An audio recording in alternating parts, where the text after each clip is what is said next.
Hi everyone, welcome to Saanvi exam ಅಕಾಡೆಮಿಗೆ ಎಲ್ಲರಿಗೂ ಆತ್ಮೀಯವಾದಂತಹ ಸ್ವಾಗತ. ಆ್ಯಸ್ ಇಟ್ ಈಸ್ GK ಕ್ವಶನ್ಸ್ನ ವಿತ್ ಡೀಪ್ ಅನಾಲಿಸಿಸ್ ಮಾಡುವಂಥ ಕೆಲಸವನ್ನು ಮಾಡ್ತಾಯಿದ್ದೀನಿ.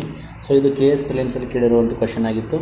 ಖಂಡಿತ ಈ ಕ್ವಶನ್ನ ಇನ್ ಡೀಟೇಲ್ ಆಗಿ ಡೆಪ್ತಾಗಿ ನೋಡ್ತಾ ಹೋಗೋಣ. ಆಲ್ರೆಡಿ 33 ಕ್ವಶನ್ಸ್ಗಳನ್ನ ಇದೇ ಥರ ಡೆಪ್ತಾಗಿ ಅನಾಲಿಸಿಸ್ ಮಾಡಿ ನನ್ನ ಚಾನಲ್ನ ಪ್ಲೇಲಿಸ್ಟಲ್ಲಿ ನಿಮಗೆ ಅಪ್ಲೋಡ್ ಮಾಡಿದ್ದೀನಿ. ಸೊ ಪ್ಲೇಲಿಸ್ಟ್ ವೈಸ್ ನೋಡಿದ್ರೆ number wise questions in detail ಆಗಿ ಡೆಪ್ತಾಗಿ ಸಿಗ್ತಾ ಹೋಗುತ್ತೆ. ಈ ಥರ ನಾವು ಕ್ವಶನ್ನ ವಿತ್ ಡೆಪ್ತ್ ಅನಾಲಿಸಿಸ್ ಮಾಡೋದ್ರಿಂದ ಆ್ಯಸ್ ಇಟ್ ಈಸ್ ನಿಮಗೆ ಅದರ್ ಎಕ್ಸಾಮ್ಸ್ಗೆ ಯೂಸ್ಫುಲ್ ಕಾನ್ಸೆಪ್ಟ್ಗಳು ಅರ್ಥ ಆಗ್ತಾವೆ ಅನ್ನೋದಕ್ಕೋಸ್ಕರ ಈ ಥರ ವೀಡಿಯೋಸ್ಗಳನ್ನ ಮಾಡ್ತಾಯಿದ್ದೀನಿ. ಒಂದು ವೇಳೆ ನನ್ನ ಚಾನಲ್ ಯಾರು ಸಬ್ಸ್ಕ್ರೈಬ್ ಮಾಡ್ಕೊಳ್ಳಿಲ್ಲ ಅಂದರೆ ಖಂಡಿತ ಸಬ್ಸ್ಕ್ರೈಬ್ ಮಾಡ್ಕೊಳ್ಳಿ ಅಂತ ಹೇಳ್ತಾ ಈ ಒಂದು ಕ್ವಶನ್ನ ಅನಾಲಿಸಿಸ್ ಈಗ ಮಾಡ್ತಾ ಹೋಗೋಣ. ಓಕೆ, ಈ ಕ್ವಶನ್ ಏನಿದೆ ಅಂದರೆ, ಯುನೈಟೆಡ್ ಕಿಂಗ್ಡಮ್ ಇತ್ತೀಚೆಗೆ ಯಾವ ಒಂದು ದೇಶಕ್ಕೆ ಚಾಗೋಸ್ ದ್ವೀಪ ಸಮೂಹವನ್ನು ಆರ್ಕಿಪಿಯಲಿಗೋವನ್ನು ಹಸ್ತಾಂತರಿಸಿತು ಅಂದರೆ ಯುನೈಟೆಡ್ ಕಿಂಗ್ಡಮ್ ಏನು ಮಾಡ್ತು, ಇತ್ತೀಚೆಗೆ ಈ ಕೆಳಗಿನ ಯಾವ ಒಂದು ದೇಶಕ್ಕೆ ಚಾಗೋಸ್ ದ್ವೀಪ ಸಮೂಹವನ್ನು ಹಸ್ತಾಂತರಿಸೋದು ಕೇಳುತ್ತೆ. ಅದು ಸೆಷಲಿಸ್ವ, ಮಡಗಾಸ್ಕರ, ಕೊಮೊರೊಸ್, ಮಾರಿಷಸ್.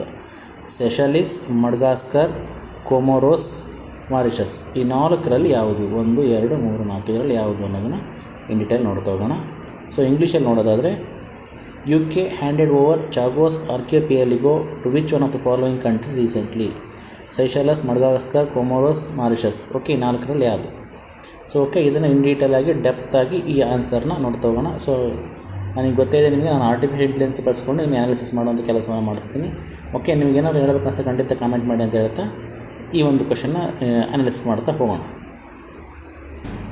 ಓಕೆ, ಚಾಗೋಸ್ ದ್ವೀಪ ಸಮೂಹದ ಸಾರ್ವಭೌಮತ್ವವನ್ನು ಯುನೈಟೆಡ್ ಕಿಂಗ್ಡಮ್ ಮಾರಿಷಸ್ ದೇಶಕ್ಕೆ ಹಸ್ತಾಂತರಿಸುವ ಉದ್ದೇಶವನ್ನು ಇತ್ತೀಚೆಗೆ ಪ್ರಕಟಿಸಿದೆ. ಈ ಐತಿಹಾಸಿಕ ನಿರ್ಧಾರವನ್ನು ಅಕ್ಟೋಬರ್ 2024ರಲ್ಲಿ ಪ್ರಕಟಿಸಲಾಯಿತು. ಇದು 2 ದೇಶಗಳ ನಡುವಿನ ಒಪ್ಪಂದವನ್ನು ಅಂತಿಮಗೊಳಿಸುವುದಕ್ಕೆ ಒಳಪಟ್ಟಿದೆ. ಈ ಕ್ರಮವು ದ್ವೀಪಗಳ ಮೇಲಿನ ದೀರ್ಘಕಾಲದ ವಿವಾದವನ್ನು ಪರಿಹರಿಸುವ ಗುರಿಯನ್ನು ಹೊಂದಿದೆ. ಈ ಒಪ್ಪಂದವು ಡಿಯಾಗೋ ಗಾರ್ಸಿಯಾ ದ್ವೀಪದಲ್ಲಿರುವ UK-US ಜಂಟಿ ಮಿಲಿಟರಿ ನೆಲೆಯ ನಿರಂತರ ಕಾರ್ಯಾಚರಣೆಗೆ ಅವಕಾಶಗಳನ್ನು ಒಳಗೊಂಡಿದೆ. ಇದು ಆರಂಭಿಕ ಅವಧಿಗೆ ಬ್ರಿಟಿಷ್ ನಿಯಂತ್ರಣದಲ್ಲೇ ಇರುತ್ತದೆ ಎಂಬುದನ್ನು ಗಮನಿಸುವುದು ನಾವು ಮುಖ್ಯವಾಗಿದೆ. ಓಕೆ, ಸೊ ಆರಂಭಿಕ ಹಂತದಲ್ಲಿ ಇದು ಬ್ರಿಟಿಷ್ ನಿಯಂತ್ರಣದಲ್ಲಿ ಇರುತ್ತದೆ. ಸೊ ಈ ದ್ವೀಪ ಸಮೂಹವನ್ನು ಯುನೈಟೆಡ್ ಕಿಂಗ್ಡಮ್ ಮಾರಿಷಸ್ಗೆ, ಯಾವ ದ್ವೀಪ ಸಮೂಹವನ್ನು? ಚಾಗೋಸ್ ದ್ವೀಪ ಸಮೂಹವನ್ನು, ಅದರ ಸಾರ್ವಭೌಮತ್ವವನ್ನು ಯುನೈಟೆಡ್ ಕಿಂಗ್ಡಮ್ ಇದರ ಮಾರಿಷಸ್ಗೆ ಹಸ್ತಾಂತರಿಸುವ ಉದ್ದೇಶವನ್ನು ಇತ್ತೀಚೆಗೆ ಪ್ರಕಟಿಸಿದೆ. ಈ ಐತಿಹಾಸಿಕ ನಿರ್ಧಾರವನ್ನು ಅಕ್ಟೋಬರ್ 2024ರಲ್ಲಿ ಪ್ರಕಟಿಸಲಾಯಿತು ಮತ್ತು ಇದು 2 ದೇಶಗಳ ನಡುವಿನ ಒಪ್ಪಂದವನ್ನು ಅಂತಿಮಗೊಳಿಸೋದಕ್ಕೆ ಒಳಪಟ್ಟಿರುತ್ತದೆ. ಈ ಕ್ರಮ ಇದೆಯಲ್ಲ, ದ್ವೀಪಗಳ ಮೇಲಿನ ದೀರ್ಘಕಾಲದ ವಿವಾದವನ್ನು ಪರಿಹರಿಸುವ ಗುರಿಯನ್ನು ಹೊಂದಿದೆ. ಈ ಒಪ್ಪಂದವು ಡಿಯಾಗೋ ಗಾರ್ಸಿಯಾ ದ್ವೀಪದಲ್ಲಿರುವ UK-US ಜಂಟಿ ಮಿಲಿಟರಿ ನೆಲೆಯ ನಿರಂತರ ಕಾರ್ಯಾಚರಣೆಗೆ ಅವಕಾಶಗಳನ್ನು ಒಳಗೊಂಡಿದೆ. ಇದು ಆರಂಭಿಕ ಅವಧಿಗೆ ಬ್ರಿಟಿಷ್ ನಿಯಂತ್ರಣದಲ್ಲಿ ಇರುತ್ತದೆ ಎಂಬುದನ್ನು ಗಮನಿಸಬೇಕಾಗಿದೆ. ಓಕೆ, ಇದರ ಹಿನ್ನೆಲೆ ಮತ್ತು ವಿವಾದ ನೋಡೋದಾದರೆ, ಚಾಗೋಸ್ ದ್ವೀಪ ಸಮೂಹವು ಐತಿಹಾಸಿಕವಾಗಿ ಮಾರಿಷಸ್ನ ಅವಿಭಾಜ್ಯ ಅಂಗವಾಗಿತ್ತು. ಇದು ಹಿಂದೆ ಬ್ರಿಟಿಷರ ವಸಾಹತಾಗಿತ್ತು. ಆದರೆ 1965ರಲ್ಲಿ ಮಾರಿಷಸ್ ಸ್ವಾತಂತ್ರ್ಯ ಪಡೆಯುವ ಕೆಲವೇ ವರ್ಷಗಳ ಮೊದಲು ಯುನೈಟೆಡ್ ಕಿಂಗ್ಡಮ್ ಚಾಗೋಸನ್ನು ಮಾರಿಷಸ್ನಿಂದ ಪ್ರತ್ಯೇಕಿಸಿ ಬ್ರಿಟಿಷ್ ಹಿಂದೂ ಮಹಾಸಾಗರ ಟೆರಿಟರಿ BIOTಯನ್ನು ರಚಿಸಿತು. ಇದಕ್ಕೆ ಮುಖ್ಯ ಕಾರಣ ಏನಪ್ಪ ಅಂದರೆ, ಕಾರ್ಯತಂತ್ರವಾಗಿ ಪ್ರಮುಖವಾಗಿ ಡಿಯಾಗೋ ಗಾರ್ಸಿಯಾ ದ್ವೀಪದಲ್ಲಿ ಅಮೆರಿಕದ ಮಿಲಿಟರಿ ನೆಲೆಯನ್ನು ಸ್ಥಾಪಿಸಲು ಅವಕಾಶ ಕಲ್ಪಿಸಲಾಗಿತ್ತು. ಈ ಪ್ರತ್ಯೇಕತೆಯ ಭಾಗವಾಗಿ ಚಾಗೋಸ್ನ ಸ್ಥಳೀಯ ನಿವಾಸಿಗಳು ಚಾಗೋಸಿಯನ್ನರು ಬಲವಂತವಾಗಿ ಅಲ್ಲಿಂದ ಸ್ಥಳಾಂತರಿಸಿ ಮಾರಿಷಸ್, ಸೆಷಲ್ಸ್ ಮತ್ತು UKಗೆ ಕಳಿಸಲಾಯಿತು. ಅಂತಾರಾಷ್ಟ್ರೀಯ ಒತ್ತಡ ಮತ್ತು ತೀರ್ಪುಗಳು. ಓಕೆ, ಮಾರಿಷಸ್ನ ತನ್ನ ಸ್ವತಂತ್ರದ ನಂತರ ನಿರಂತರವಾಗಿ ಚಾಗೋಸ್ ದ್ವೀಪ ಸಮೂಹದ ಮೇಲೆ ತನ್ನ ಸಾರ್ವಭೌಮತ್ವವನ್ನು ಪ್ರತಿಪಾದಿಸುತ್ತಲೇ ಬಂತು. ಆದರೆ ಈ ವಿಷಯವು ಅಂತಾರಾಷ್ಟ್ರೀಯ ಮಟ್ಟದಲ್ಲಿ ಪ್ರಮುಖವಾಗಿದ್ದು 2019ರಲ್ಲಿ ಅಂತಾರಾಷ್ಟ್ರೀಯ ನ್ಯಾಯಾಲಯ ICJ ಚಾಗೋಸನ್ನು ಮಾರಿಷಸ್ನಿಂದ ಪ್ರತ್ಯೇಕಿಸಿದ್ದು ಕಾನೂನು ಬಾಹಿರನ್ನು ಸಲಹಾತ್ಮಕ ತೀರ್ಪನ್ನು ನೀಡಿತು. ಸಂಯುಕ್ತ ರಾಷ್ಟ್ರಗಳ ಸಭೆಯು UN ಜನರಲ್ ಅಸೆಂಬ್ಲಿ ಸಹ ಮಾರಿಷಸ್ ನಿಲುವನ್ನು ಬೆಂಬಲಿಸಿತು ಮತ್ತು UK ತನ್ನ ಆಡಳಿತವನ್ನು ಕೊನೆಗೊಳಿಸಬೇಕಂತೇಳಿ ಕರೆ ನೀಡಿತು. ಯಾವುದು? UN general assembly. ಹಸ್ತಾಂತರ ಒಪ್ಪಂದ 2024 ಅಕ್ಟೋಬರ್. ಅಂತಾರಾಷ್ಟ್ರೀಯ ಒತ್ತಡ ಮತ್ತು ಮಾರಿಷಸ್ನ ನಿರಂತರ ಹೋರಾಟದ ನಂತರ UK ಸರ್ಕಾರವು ಅಕ್ಟೋಬರ್ 2024ರಲ್ಲಿ ಚಾಗೋಸ್ ದ್ವೀಪ ಸಮೂಹದ ಸಾರ್ವಭೌಮತ್ವವನ್ನು ಮಾರಿಷಸ್ಗೆ ಹಸ್ತಾಂತರಿಸಲು ಒಪ್ಪಿಕೊಂಡಿರುವುದಾಗಿ ಘೋಷಣೆ ಮಾಡಿತು. ದಶಕಗಳ ವಿವಾದಕ್ಕೆ ತೆರೆ ಎಳೆಯುವ ನಿಟ್ಟಿನಲ್ಲಿ ಇದು ಮಹತ್ವದ ಹೆಜ್ಜೆಯಾಗಿದೆ. ಆದಾಗ್ಯೂ ಈ ಒಪ್ಪಂದ ಇನ್ನೂ ಅಂತಿಮ ಒಪ್ಪಂದಕ್ಕೆ ಒಳಪಟ್ಟಿರುತ್ತದೆ. ಇದರ ಮುಖ್ಯ ಅಂಶಗಳು ಮತ್ತು ಮುಂದಿನ ಹಾದಿ ನೋಡಿದರೆ, ಈ ಒಪ್ಪಂದದ ಪ್ರಮುಖ ಅಂಶ ಏನಪ್ಪ ಅಂದರೆ, ಡಿಯಾಗೋ ಗಾರ್ಸಿಯಾದಲ್ಲಿರುವ UK-US ಮಿಲಿಟರಿ ನೆಲೆಯ ಕಾರ್ಯಾಚರಣೆ ಮುಂದುವರಿಯುತ್ತದೆ, ಏನು ಮಾಡೋಕ್ಕಾಗಲ್ಲ.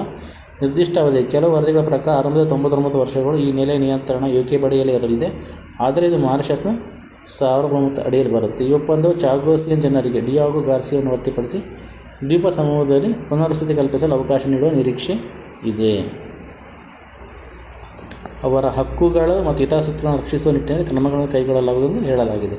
ಈ ವಿಷಯದಲ್ಲಿ ಸಹ ಭಾರತವು ಸತತವಾಗಿ ಮಾರಿಷಸ್ನ ನಿಲುವನ್ನು ಬೆಂಬಲಿಸಿದೆ. ನೋಡಿ, ಭಾರತವು ಸಹ ಈ ಮಾರಿಷಸ್ ನಿಲುವನ್ನು ಬೆಂಬಲಿಸಿದೆ, ಈ ಒಪ್ಪಂದವನ್ನು ಸ್ವಾಗತಿಸಿದೆ. ಒಪ್ಪಂದದ ಅಂತಿಮ ವಿವರಗಳು ಮತ್ತು ಅನುಷ್ಠಾನವು ಇನ್ನೂ ಸ್ಪಷ್ಟವಾಗಬೇಕಾಗಿದೆ.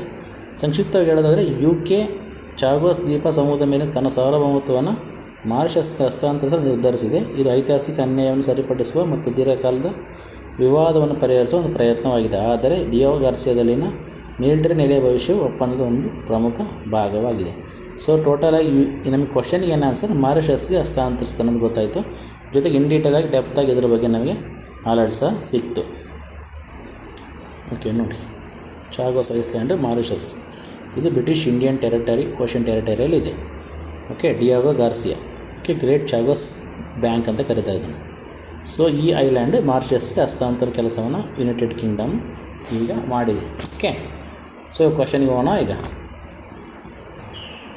ಈಗ ಕ್ವಶನಿಗೆ ಏನು ಆನ್ಸರ್ ಆಗುತ್ತೆ, ಯುನೈಟೆಡ್ ಕಿಂಗ್ಡಮ್ ಇತ್ತೀಚೆಗೆ ಯಾವ ದೇಶಕ್ಕೆ ಈ ಮುಂದಿನ ಯಾವ ಒಂದು ದೇಶಕ್ಕೆ ಚಾಗೋಸ್ ದ್ವೀಪ ಸಮೂಹವನ್ನು ಆರ್ಕಿಪಿಯಾಲಗವನ್ನು ಹಸ್ತಾಂತರಿಸಿದ್ರೆ, so Mauritius. Answer is 4. Okay, so ಇದರಲ್ಲಿ ಏನು ಹೇಳ್ಬೇಕು ಆನ್ಸರ್ ಖಂಡಿತ ಕಾಮೆಂಟ್ ಮಾಡಿ. ಏನಾದ್ರು ಹೇಳ್ಬೇಕು ಆನ್ಸರ್ ಖಂಡಿತ ಕಾಮೆಂಟ್ ಮಾಡಿ. ಹಾಗೆ ನನ್ನ ಚಾನಲ್ ಯಾರು ಸಬ್ಸ್ಕ್ರೈಬ್ ಮಾಡ್ಕೊಳ್ಳಿ ಅಂದರೆ ಖಂಡಿತ ಸಬ್ಸ್ಕ್ರೈಬ್ ಮಾಡ್ಕೊಳ್ಳಿ ಅಂತ ಹೇಳ್ತಾ ಈ ಒಂದು ಇನ್ಫಾರ್ಮೇಷನ್ ಕ್ಲಾಸ್ನ ಇಲ್ಲಿಗೆ ಮುಗಿಸ್ತಿದ್ದೀನಿ. Question analysis with AI tool ಇಲ್ಲಿಗೆ ಮುಗಿಸ್ತಿದ್ದೀನಿ. Once again all of you thank you.